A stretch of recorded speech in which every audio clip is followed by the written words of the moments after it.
em glória. É que, irmãos, a palavra do nosso Deus. Irmãos, há várias coisas que acontecem na nossa vida que mudam totalmente a maneira como nós agimos, como nós pensamos, mudam também as coisas as quais nós buscamos. Coisas pequenas podem mudar a nossa vida assim. Por exemplo, quando você faz a leitura de um livro, e esse livro te ajuda a pensar, refletir mais sobre as coisas ao nosso redor, as coisas da nossa vida. Talvez trocar de profissão faça com que você amadureça um pouco mais, então você começa a pensar de modo diferente, como você pensava no outro emprego que você tinha. Talvez o início de um relacionamento faça com que você busque ou pense ou tenha desejos que você outrora não tinha.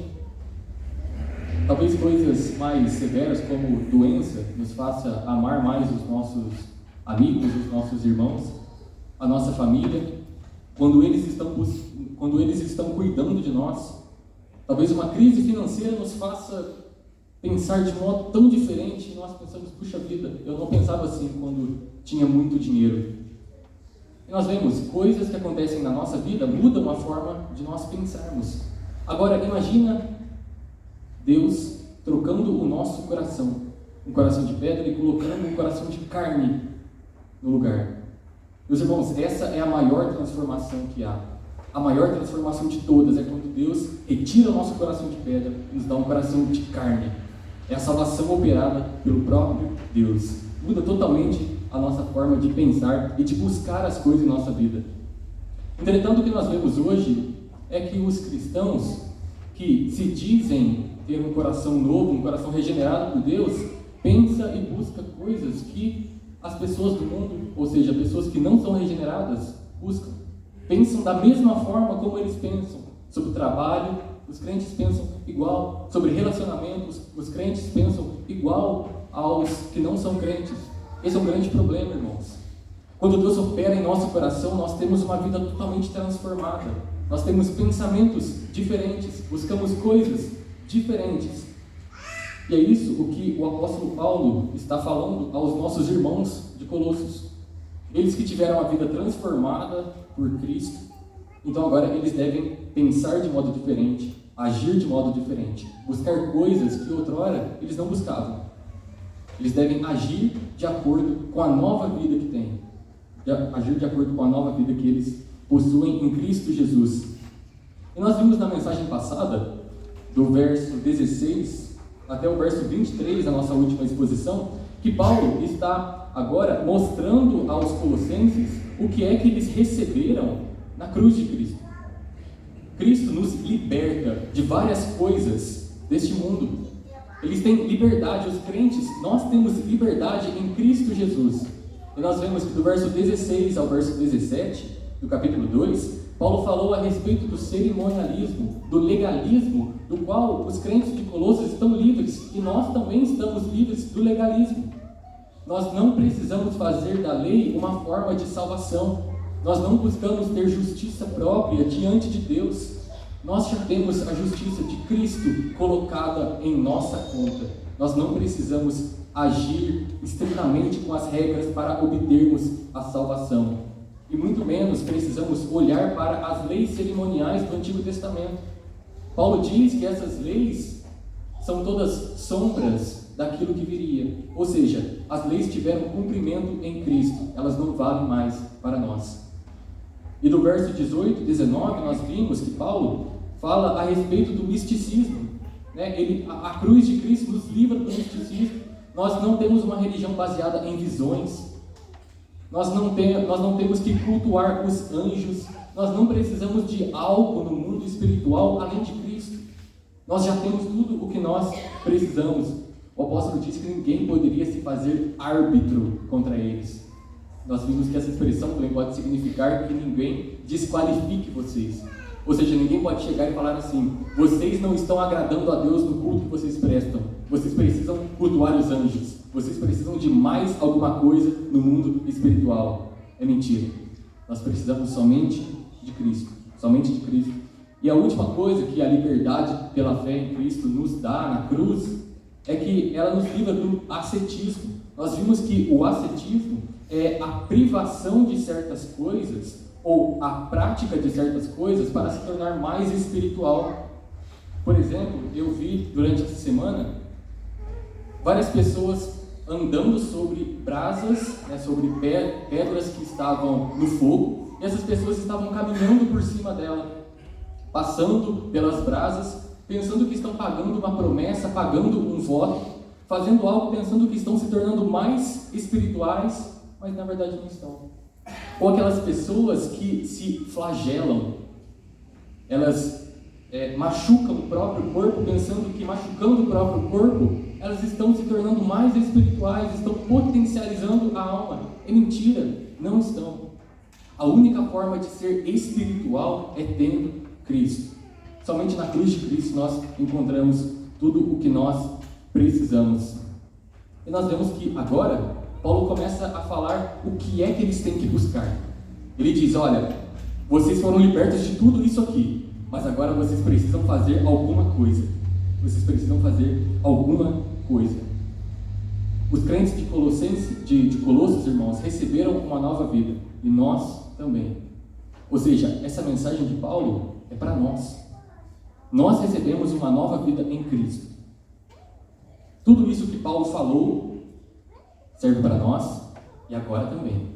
Nós temos que fazer algo a respeito da nossa nova vida em Cristo Jesus. Nós temos uma nova identidade e essa preciosa verdade deve moldar toda a nossa vida. Nós temos um novo coração, uma nova identidade. Nós precisamos viver de acordo com ela. Por isso que o tema do sermão é como viver de acordo com a nova vida em Cristo. Como viver de acordo com a nova vida em Cristo.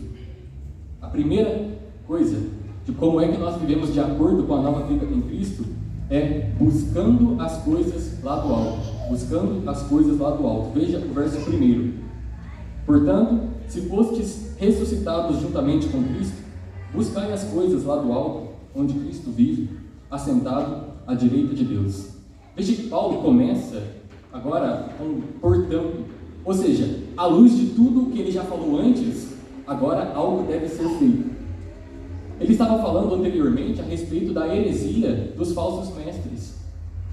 E ele começa falando que os crentes foram ressuscitados juntamente com Cristo. Olha, portanto, se vocês foram ressuscitados juntamente com Cristo, façam isso aqui. Façam isso. A ressurreição com Cristo, meus irmãos, é a preciosa verdade que dá base para toda a nossa vida. O apóstolo Paulo disse assim: se Cristo não ressuscitou, é vã a nossa fé e é vã a vossa pregação. A nossa pregação e a vossa fé. É tudo vão. Nada faz sentido se Cristo não ressuscitou. Ou seja, essa preciosa verdade molda toda a nossa vida. A nossa vida hoje está baseada na ressurreição de Cristo. À luz da ressurreição de Cristo, nós devemos fazer alguma coisa. E é interessante que o apóstolo aqui não está com dúvida a respeito da fé daqueles irmãos. Ele não está falando assim, olha, se vocês ressuscitaram, sabe, com aquele pensamento de dúvida. Não, Paulo está afirmando que eles são crentes de fato, que eles ressuscitaram com Cristo. A frase não tem característica de dúvida. É como se nós falássemos assim para alguém, olha, já que você foi ressuscitado, viva dessa forma. Paulo não está com dúvida. É o mesmo quando nós queremos dar um conselho para alguém, e nós falamos assim, olha, se você trabalha naquele local, pregue o Evangelho. Não é uma dúvida. A pessoa trabalha naquele local, e é por isso que ela deve pregar o Evangelho. E Paulo está dizendo a mesma coisa, olha, se vocês ressuscitaram com Cristo, façam isso. E isso vale para nós.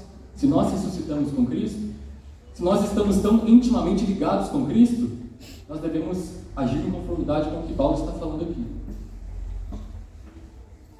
Paulo começa a falar no que é que eles têm que fazer, que é buscar as coisas lá do alto. Buscar as coisas lá do alto. É interessante porque se você pensar, mas o que não é as coisas lá do alto? É tudo que Paulo disse antes, a respeito do cerimonialismo, a respeito de querer ter justiça própria diante de Deus com o legalismo, aquela coisa de querer buscar novas revelações, culto de anjos, algo além de Cristo. Todas essas coisas são tradições de homens. Todas essas coisas são coisas terrenas. O apóstolo diz que eles devem buscar as coisas lá do alto, não as coisas terrenas. As coisas terrenas são as que os falsos mestres nos ensinam. Tantas heresias por aí, que falam contra a divindade de Cristo, que falam contra o Espírito Santo, contra a nossa igreja, são todas coisas terrenas, mundanas. As coisas lá do alto são as coisas que procedem de Deus, as coisas que o nosso Senhor nos dá, a leitura da palavra, a oração, a comunhão com os irmãos, o amor de Deus, a bondade de Deus, os atributos de Deus, as obras de Deus. Todas essas coisas são as coisas lá do alto. E é isso que Paulo quer que os crentes buscam, não algo que é terreno. E é interessante que Paulo dá o motivo pelo qual eles devem buscar. Primeiro, é porque eles foram ressuscitados. Nós temos uma ligação tão grande com Cristo, que a ressurreição dele se torna a nossa ressurreição. A segunda coisa é que ele diz: olha, buscai as coisas lá do alto, onde Cristo vive, assentado à direita de Deus. Cristo vive no céu e ele está assentado à direita de Deus. Isso demonstra, meus irmãos, a posição elevada que Cristo tem após a sua ressurreição. Após a ressurreição de Cristo, ele recebe um glorioso nome acima de todos os nomes. Ele é o rei que governa sobre toda a terra, porque toda a autoridade lhe foi dada. E o autor aos Hebreus diz assim: Jesus, tendo oferecido para sempre um sacrifício pelos pecados, assentou-se à destra de Deus. Assentar-se à destra de Deus demonstra a autoridade que ele tem de julgar todas as nações e todos os homens. Ou seja, ele é Senhor da igreja. Ele governa a nossa vida. E é por isso que nós temos que buscar esse lugar, buscar as coisas lá do alto, onde Cristo vive. É uma ordem, meus irmãos, é um imperativo de Paulo. E é por isso que nós temos que nos perguntar: se de fato fomos ressuscitados com Cristo, por que nós não agimos dessa forma? Quando nós olhamos, meus irmãos, o cristão buscando coisas transitórias, coisas terrenas, é algo estranho, porque não é algo que está de acordo com a sua nova natureza. Veja, o cristão que busca as coisas aqui da terra, fama, dinheiro, poder, status, ter o carro do ano. Olha, eu quero ter a melhor posição na minha empresa. Por quê? Eu quero dinheiro, sabe? Eu quero uma vida de conforto. Eu quero ter algo de bom para deixar para os meus filhos. Meus irmãos, deixar algo de bom para os filhos é Cristo. A coisa que nós temos que ansiar mais, buscar mais, é Cristo. As coisas lá do alto, onde Cristo está. Nós não podemos acumular tesouros aqui na terra. Jesus nos diz que as coisas aqui da terra se corrompem. Nós devemos ajuntar tesouros no céu. Ajuntar tesouros no céu. Busquemos mais, meus irmãos, o reino de Deus e a sua justiça. Nos esforcemos mais para guardar o dia do Senhor. Um dia reservado para nós adorarmos a Deus. Um dia reservado para o descanso. Nós temos que nos esforçar para estar no culto, nos esforçar para estarmos na escola dominical, aprendendo mais, ter mais conhecimento de Cristo. Mas por vezes a gente se esforça mais pelas coisas da terra. Coisas que daqui a vários anos elas não estarão mais aqui. Talvez outra pessoa estará com ela. Não é algo que nós estaremos ajuntando no céu, é aqui na terra. E perceba, o cristão que teve um novo coração não deve buscar essas coisas. Por quê? Porque ele foi ressuscitado com Cristo. A ressurreição de Cristo é a dele. E por isso ele tem um novo coração e busca novas coisas. Busca as coisas do alto. A união com Cristo, meus irmãos, é transformadora. É impossível nós estarmos em união com Cristo e buscar aquilo que o desagrada. Imagina você buscando algo que o seu Senhor, aquele que te salvou, se desagrada. Não é assim, meus irmãos. A verdadeira felicidade do crente é fazer a vontade de Deus. A verdadeira felicidade do crente é buscar aquilo que agrada o Senhor.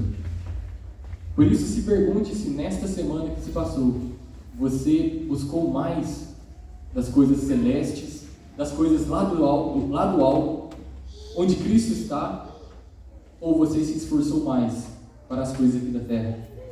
Ou você se deixou levar pela rotina?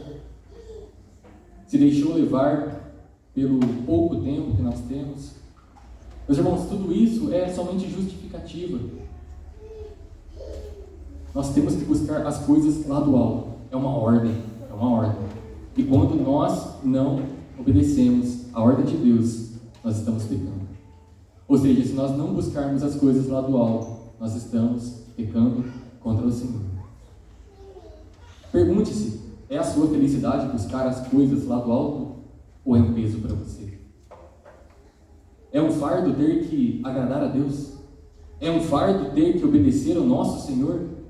Não é, meus irmãos. A felicidade do crente é fazer a vontade de Deus e buscar aquilo que o agrada. Então a primeira coisa, meus irmãos, que Paulo ordena para que os nossos irmãos de Colossos e que nós também façamos é buscar as coisas lá do alto. A segunda coisa da qual nós devemos fazer para vivermos de acordo com a nova vida em Cristo que temos é pensar nas coisas lá do alto. Pensar nas coisas lá do alto. Verso 2 e 3 diz assim: pensar nas coisas lá do alto, não nas que são aqui da terra, porque morrestes e a vossa vida está oculta juntamente com Cristo em Deus. Perceba que agora Paulo muda, ele estava falando a respeito de buscar, algo que você coloca esforço, e agora ele passa a falar a respeito de pensar. O interessante é que essa palavra, pensar, não se refere somente ao ato de pensar, não é somente um processo intelectual, é algo que se refere também aos nossos anseios, às nossas emoções, aos nossos desejos. Paulo quer que nós pensemos e desejemos as coisas lá do alto. Ele quer que o nosso coração e a nossa mente estejam lá. Que nós pensemos mais na eternidade. A ordem de Paulo, meus irmãos, é que eles deixassem de ocupar as suas mentes com aquelas coisas que os falsos mestres estavam ensinando. Sabe, cultuar os anjos? Não ocupe o seu pensamento com isso. Ter justiça própria diante de Deus com as suas obras? Não é isso. Não ocupe o seu pensamento com isso. Ocupe-se com as coisas lá do alto, onde Cristo vive. Somente as coisas celestiais, meus irmãos, podem santificar o homem. É interessante porque Paulo termina o capítulo 2 falando assim, que estas coisas não têm valor algum contra a sensualidade. Tudo que Paulo havia falado sobre a heresia não tinha valor, era ineficaz contra a luta contra o pecado. Aquilo que os falsos mestres ofereciam não podia vencer o pecado, não podia santificar o crente, mas as coisas lá do alto podem. Somente as coisas lá do alto podem santificar o crente, nos aproximar de Deus. E é por isso que nós temos que ocupar o nosso pensamento com as coisas lá do alto. E o motivo, meus irmãos, pelo qual os crentes deveriam pensar nas coisas lá do alto, está no verso 3. Paulo diz: porque morrestes. Veja, ele falou da ressurreição. Olha, vocês ressuscitaram com Cristo e agora vocês devem buscar as coisas lá do alto. Vocês devem pensar nas coisas do alto porque vocês morreram também. Vocês ressuscitaram com Cristo e morreram com Ele. Essa é outra preciosa verdade, irmãos, que nós temos que nos agarrar nela. Nós não pertencemos mais a esse mundo. Nós morremos para esse mundo. E a nossa pátria é celeste. A nossa pátria está em outro lugar, está lá no alto. Nós não somos mais deste mundo. E por não pertencermos mais a este mundo, nós devemos colocar a nossa mente lá. A nova vida que temos, Paulo diz que está oculta juntamente com Cristo em Deus. Isso é uma coisa interessante, irmãos. A nossa vida está oculta juntamente com Cristo em Deus. Isso não significa que a vida do crente, a sua vida transformada, não é evidente para as outras pessoas. Paulo não está falando que a vida do crente é uma vida que o outro não consegue perceber a mudança. Sabe, a vida do crente foi transformada, mas ela não está oculta de uma forma que os outros não percebam a mudança. Mas o interessante é que a palavra grega utilizada aqui é uma palavra usada para se referir a algo que foi escondido, algo que está guardado e por isso está oculto. Talvez Paulo tenha em mente aqueles tesouros que eram escondidos, guardados em algum lugar. Então ele está falando, olha, a sua vida, a nossa vida em Cristo está guardada, oculta, escondida em algum lugar, está segura. É por isso, nós morremos e a nossa vida está oculta em Cristo Jesus. Meus irmãos, há tantas coisas que nós deveríamos pensar, há tantas coisas que deveriam ocupar o nosso pensamento. A primeira delas é o próprio Deus. Nós deveríamos fazer de Deus o objeto do nosso pensamento de todo dia, ao acordarmos, ao deitarmos, sabe? Pensar nas maravilhas de Deus, nas suas obras, nos seus atos de justiça, nos seus atributos, pensar no quanto Deus é amoroso para conosco, pensar no quanto Deus é bondoso, pensar no quanto Deus é glorioso, majestoso, verdadeiro, justo, fiel, luz, abrigo, refúgio. Mas o que nós fazemos é que nós ocupamos a nossa mente com tantas outras coisas fúteis. Pense no que é que você pensa quando você acorda. Você pensa assim, puxa vida, como Deus é bondoso. Às vezes a gente acorda, irmãos, pensando em algo que nós temos que fazer lá pela noite, resolver tal problema. Nós ocupamos a nossa mente com coisas vãs, coisas fúteis, coisas que não agradam ao nosso Deus. Paulo diz em Filipenses 4:8 assim, irmãos, finalmente tudo que é verdadeiro, tudo que é respeitável, tudo que é justo, tudo que é puro, tudo que é amável, tudo que é de boa fama, se alguma virtude há e se algum louvor existe, seja isso o que ocupe o vosso pensamento. É isso que nós temos que pensar, irmãos. A nossa mente, o nosso coração devem estar nessas coisas que são louváveis, que são justas, que são boas, que são amáveis. É uma ordem do nosso Deus. Por isso, se pergunte no que é que você tem colocado o seu pensamento. O seu pensamento, irmãos, demonstra onde está o seu coração. Já pensou nisso? No que é que mais você pensa, seu coração está lá. Sabe, se você pensa muito em dinheiro o dia todo, seu coração está lá.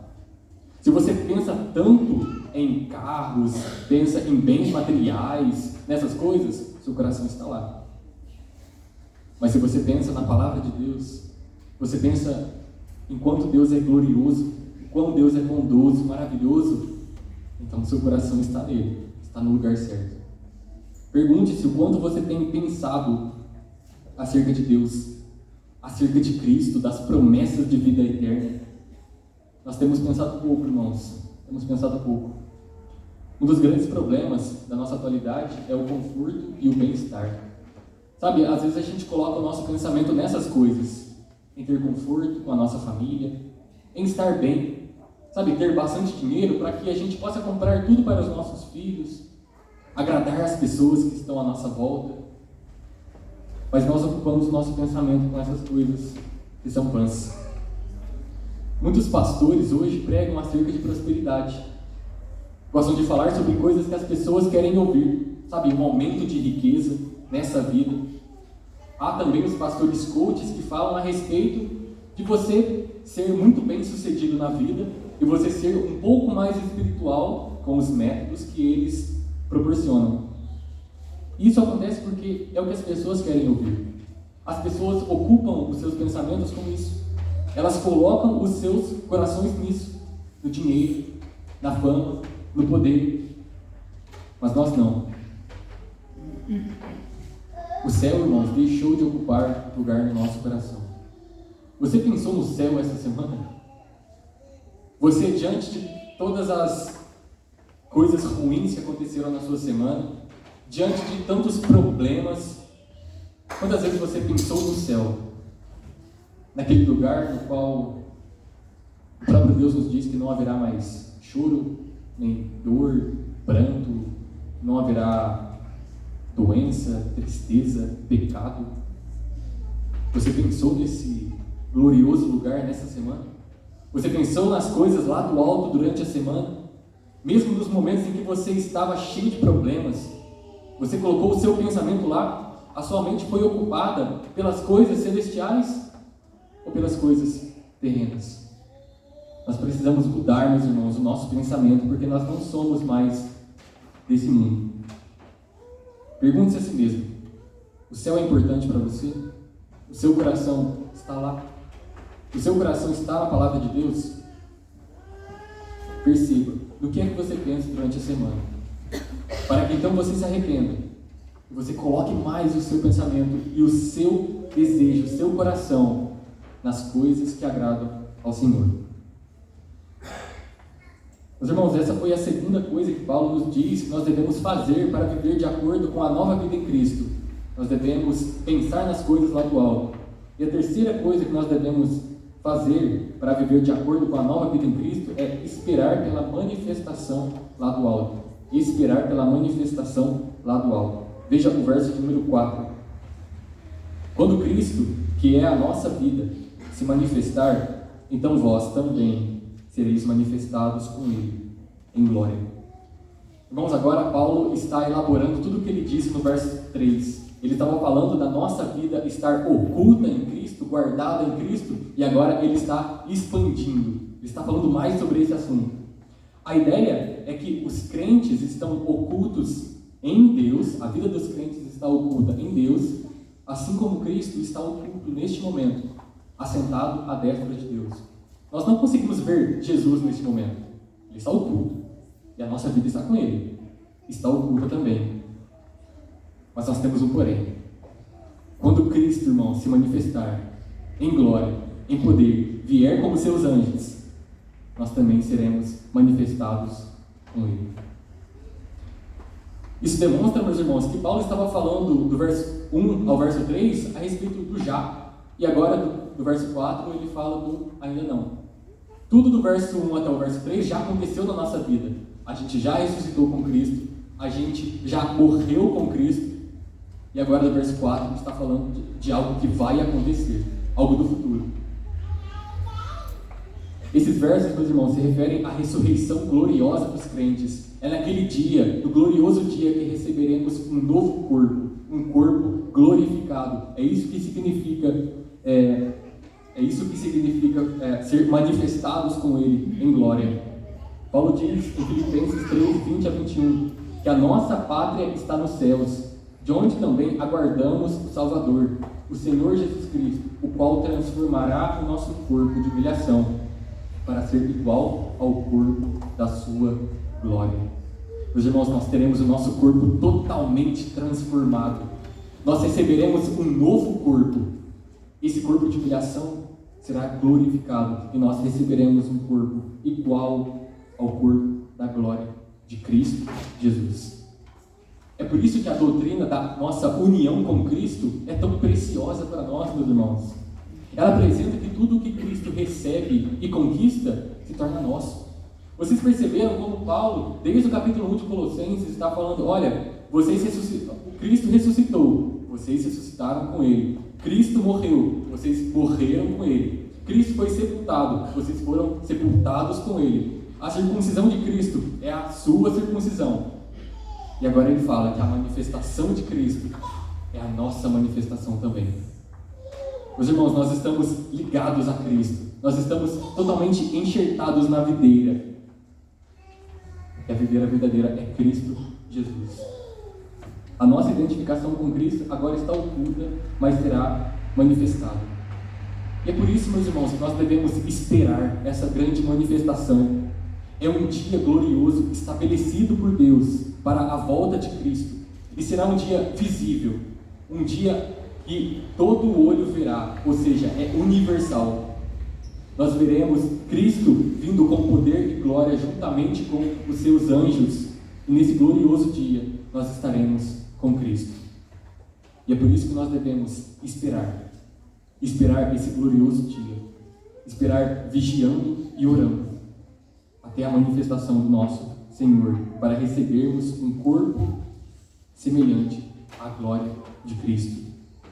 Essa, meus irmãos, é a plenitude da santificação cristã. Sabe, nessa vida nós estamos progredindo na santificação, dia após dia, lutando contra o pecado, sendo mais parecidos com Cristo, o Espírito Santo nos santificando, nos moldando à semelhança de Cristo. mas haverá um dia que nós seremos plenamente santificados. Haverá um dia em que o pecado será removido do nosso ser. Agora nós não estamos mais debaixo do domínio do pecado, mas ainda temos pecado em nós. Mas nesse glorioso dia, nós receberemos um corpo glorioso e o pecado não mais existirá em nosso corpo. E é por isso que nós seremos plenamente santificados. Por isso, irmãos, a certeza do retorno de Cristo deve nos dar segurança para vivermos com confiança nesse mundo cheio de incertezas.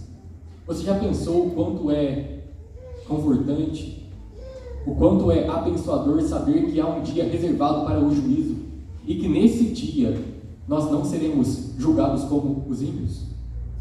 Nós receberemos um corpo glorioso, é uma promessa. E é por isso que nós podemos acordar todos os dias, nesse mundo cheio de pecado, nesse mundo cheio de incerteza, nesse mundo cheio de dificuldade, cheio de espinhos, cheio de obstáculos, e nós podemos viver para a glória de Deus. Por quê? Porque há um dia em que Cristo voltará e nos levará com Ele, e nós estaremos eternamente com Deus. Nesse dia glorioso nós receberemos um novo corpo e não haverá mais tristeza, não haverá mais choro. Nós iremos para um lugar totalmente restaurado, totalmente restaurado. É por isso que você deve se agarrar nessa preciosa verdade. Agarre-se a isso. Espere ansiosamente pela manifestação de Cristo, porque naquele dia você será manifestado com Ele. Você será manifestado com Ele. Nós temos a segurança, meus irmãos, de vivermos confiantes em Cristo, porque a sua vinda é certa. Cristo virá. Há um dia reservado para isso. Nós não sabemos qual é. Mas cabe a nós vigiar e orar. Esperar ansiosamente a vinda do nosso Salvador. A certeza da volta de Cristo deve moldar toda a nossa vida, irmãos. Nós temos que viver como se fosse nosso último dia. Viver como se Cristo fosse voltar a qualquer momento. Viver em constante oração, em constante fervor, buscando totalmente a presença de Deus, buscando as coisas lá do alto, pensando nas coisas lá do alto e esperando essa santa manifestação. Para concluir, meus irmãos, Paulo demonstra que o que o cristão deve fazer à luz da nova vida que ele recebeu em Cristo. A ressurreição, meus irmãos, como nós vimos, é uma verdade que molda a nossa busca. Tudo que nós buscamos deve ser moldado, deve ser transformado. Por quê? Porque nós recebemos uma nova identidade. Nós não pertencemos mais a esse mundo. Por isso também devemos ocupar o nosso pensamento com outras coisas, com as coisas lá do alto. Nós morremos, meus irmãos, para esse mundo. Nós devemos também esperar pela manifestação do nosso Santo Senhor. Esperar porque nesse glorioso dia receberemos um corpo glorioso também. Meus irmãos, somente nós possuímos essas promessas verdadeiras, justas e boas. Somente nós que depositamos a nossa fé em Cristo podemos crer de todo o coração que será assim. No dia do juízo, meus irmãos, nós ouviremos do grandioso Rei: venham, benditos de meu Pai, entrem na posse do reino que lhes está preparado desde a fundação do mundo. É isso que nós ouviremos. Isso que nós ouviremos do grande Rei. Essa é a nossa esperança, meus irmãos, estarmos eternamente com Cristo, o nosso Mestre. Mas se há alguém dentre nós que não crê em Cristo de todo o coração, alguém que vem domingo após domingo a essa igreja, ouve os sermões, acha interessante as aulas da escola dominical, mas não deposita todo o seu coração, toda a sua confiança, toda a sua esperança em Cristo, saiba que se você pensa assim, você ouvirá: aparte-se de mim, malditos, para o fogo eterno, preparado para o diabo e seus anjos. Esse é o destino de todo aquele que não coloca toda a sua esperança em Cristo Jesus. Por isso, se a sua situação é essa, corra para Cristo. É uma situação urgente. Se você não tem a Cristo, é isso que você ouvirá no último dia, quando Cristo se manifestar. E você não se manifestará com Ele, porque a sua vida não está oculta com Cristo. Corra para Cristo. Se você não depositou a sua fé toda em Cristo, deposite. Mas se você já depositou, meu irmão, veja quantas coisas belas, preciosas nós temos. Tudo em Cristo Jesus. Meus irmãos, que Deus nos ajude a crer de todo o coração nessas verdades. E que Deus nos ajude a colocar tudo em prática. Que Ele nos ajude a ter a eternidade nos nossos olhos. Que Ele nos ajude a pensar no céu todos os dias. Que isso ocupe o nosso pensamento. E não as coisas aqui da terra. Que Deus nos abençoe. Amém.